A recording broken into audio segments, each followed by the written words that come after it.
vai asomando, vai. E a que vai vir, así que moita precaución, de verdade que sí, porque falamos do primeiro gran temporal desta tempada de outono. Bueno, miramos tamén por aquí as pantallas dos móviles, señoras e señores.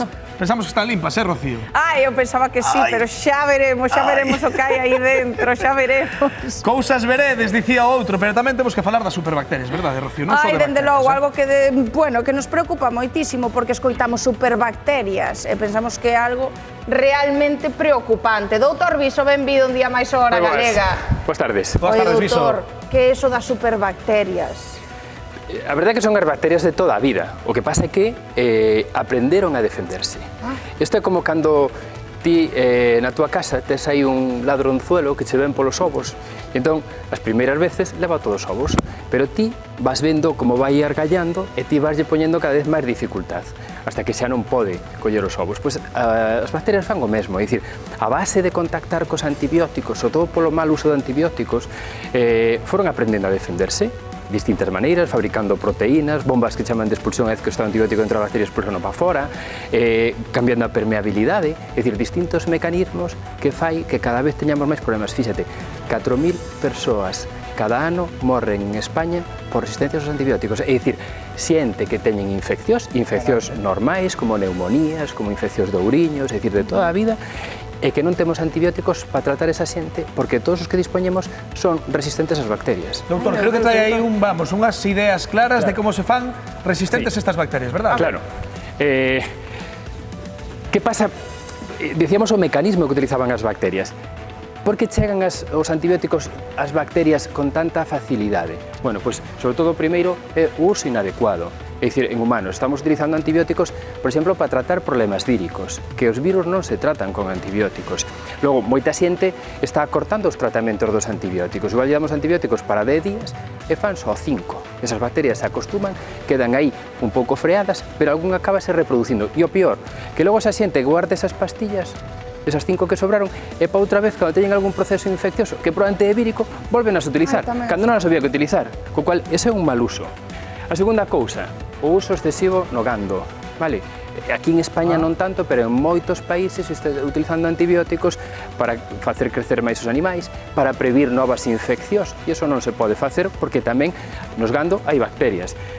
O terceiro é a mala higiene, que aquí somos un pouco pesados, ca limpeza das mans, co bo uso dos alimentos, porque tamén se contaminan, porque eso fai que contactemos cas bacterias, e eso implica ese risco e esa mortalidade. E o cuarto é que non saen novos antibióticos. Levamos tempo paralizados, non temos novos antibióticos. Ahora parece que coa inteligencia artificial empezan a sair novas moléculas que teñen boa pinta, pero ainda non as temos no mercado. Entón, que podemos facernos para, polo menos, que non haxe esa mortalidade e conseguir que as bacterias non nos dominen? Bueno, pois unha, cumprir a vacinación. É importantísimo, é dicir, cantas menos infeccións teñamos, menos risco vai haber de mortalidade, menos campo lle damos ás bacterias, non? Ter boa higiene, lavado de mans, importantísimo. Polas mans se transmiten moitas bacterias e iso vai ao corpo, non? Os alimentos, é dicir, como guardalos, como conservalos, cando sacamos da nevera, que xa falamos aquí de como facer, porque tamén son unha vía, ao final as bacterias están encantadas en certos alimentos que sirven a elas tamén para nutrirse, non? E outro, como dicíamos, o bo uso de antibióticos, é dicir, facer caso ao médico, facer caso ao farmacéutico e utilizar o antibiótico realmente cando está indicado e o tempo que está indicado. Ao final, doutor, é un pouco seguir as instruccións, como sempre, dos profesionais, non? Claro.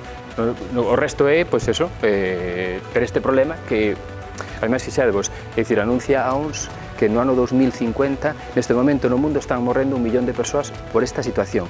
No ano 2050, 10 millóns. É dicir, se seguimos esta tónica, no ano 2050 morrerá máis xente pola resistencia aos antibióticos que polo cancro. Mi madriña. Máis que importante, do que estamos falando, desde logo que sí, non é un tema menor. Eu teño, doutor, moitísima curiosidade para saber que é o que trae vostede nesa caixa e os resultados dos nosos móviles, non? Sabe Dios que porquerías hai aí. Eu teño. O que pasa é que antes imos a falar de outra cousa, porque claro, isto nos móviles, home, si temos moitas bacterias, pero hai cousas nas que non pensamos, como, por exemplo, cando entramos na casa e imos calzados. Canto podemos traer aí de suciedade de bacterias que despois nas nosas alfombras ou no chan da nosa casa se comecen aí a criar e eso sexa un foco de infeccións tamén, non? Mira, Di a Universidade de Houston, que fixo un estudo, que atopou que o 99% dos zapatos que entran nas casas teñen, din eles, restos fecais, caca. 99%. Esos somos todos. Universidade de Arizona. Fixeron outro estudo que din que os zapatos por fora, cando entran na casa, teñen máis de 450.000 colonias de bacterias. Cada colonia de bacteria ten máis dun millón de bacterias. Vale, Eso doutor. todo levámoslo a casa. Claro, espera un momento, alfombras, porque polo chan. sabemos que hai moitos sitios que é costume sacar os zapatos cando entran na casa, que eu creo que podríamos ir adoptando. Imos preguntar na rúa se a xente fai isto ou se coñecía exactamente que viña tanta bacteria do noso Señor nos nosos zapatos, e agora seguimos falando disto, porque eu estou impresionado.